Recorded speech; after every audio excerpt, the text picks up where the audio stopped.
Good morning friend, আমি প্রিয়াঙ্কা নতুন আরেকটি ব্লগের সাথে তোমাদের সবাইকে স্বাগত জানাই। সবাই কেমন আছো? আশা করছি খুবই ভালো আছো, আর তোমাদের ভালোবাসায় আমরাও খুব ভালো আছি।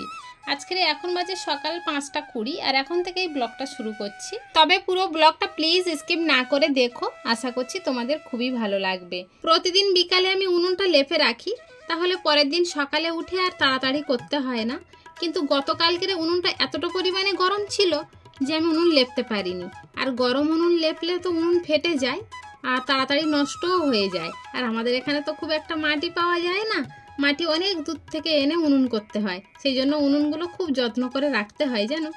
ওই জন্য আর গরম উনুনটা লেপিনি, কিন্তু সকালে উঠে আমার তাড়াতাড়ি লেগে গিয়েছে।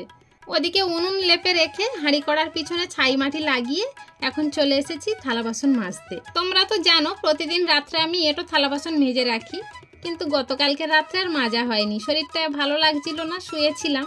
ওই জন্য সকালে উঠে আমার বেশি কাজটা করতে হচ্ছে, তাই না?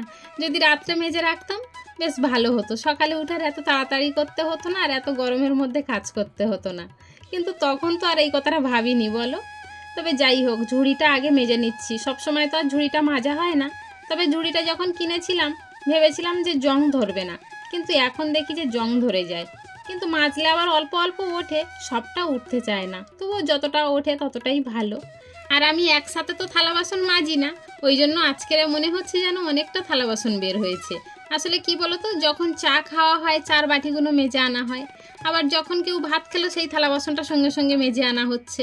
এর ফলে কি হয়, কম হয়ে যায় আর বেশি পরিমাণে থাকে না। সকালে উঠে আজকে দেখছি অনেকটা হয়ে গিয়েছে, মানে কালকে রাত্রে তো কিছুই মাজা হয়নি, তাই না?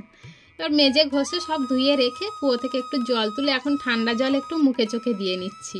আর গরমের সময় যতই ঠান্ডা জল দেওয়া হয় ততই মনে হয় শরীরটা শান্তি হলো, তাই না?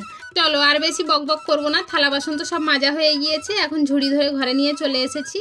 আর বাসি কাজ তো সব হয়ে গিয়েছে, ঘর মোছা থেকে শুরু করে উঠোন ঝাড় দেওয়া, উনুনের ছাই তোলা, উনুন লেপা সবই হয়ে গিয়েছে। এবারে কাজ হচ্ছে ঠাকুর ঘরে যাব, গোপালকে সেবা দেব। কিন্তু গোপালকে সেবা দেওয়ার আগে গা ধুয়ে ফ্রেশ হয়ে নিয়েছি, স্নান করিনি।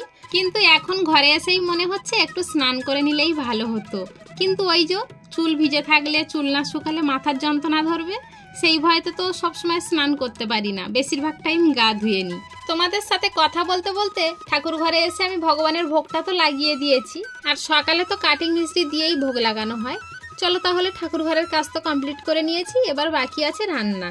আর আজকের দিনটা ছিল একাদশী, আর আমি তো একাদশী করি, সেই জন্য বাড়িতে নিরামিষ রান্না করছি, বেগুন ভাজা আর পটল আলুর নিরামিষ তরকারি। আর আমি খাবো এই কলা, সাবু আর আখের গুড়। তবে সাবুটা কত মোটা মোটা দানা দেখেছো, আর কলাটা একটু শক্ত তো ওই জন্য মেখে খাওয়া যাচ্ছিল না। তাই তৃষ্ণার বাবাকে বলেছিলাম একটা আম এনে দিতে, কিন্তু ওনার তো আসতে দেরি হবে। কখন আসবে তখন খাবো বলো? সারাদিন না খাওয়া, একটু তো খেতে হবে, না হলে শরীরটা তো আর পাচ্ছে না। সেই জন্যই যা ছিল সেটা দিয়েই এখন খেয়ে নিচ্ছি। চলো তাহলে, আজকের ব্লগটা আর বেশি বাড়াচ্ছি না, এখানেই শেষ করছি। দেখা হচ্ছে নতুন আরেকটি দিনে, নতুন আরেকটি ব্লগের সাথে। ততক্ষণ পর্যন্ত সবাই ভালো থেকো, সুস্থ থেকো, আর অলওয়েজ হ্যাপি থেকো, আর আমায় মনে রেখো। আবারও বলছি, এই প্রচণ্ড গরমে সবাই ভালো থেকো, সুস্থ থেকো, আর সবাইকে ভালো রেখো।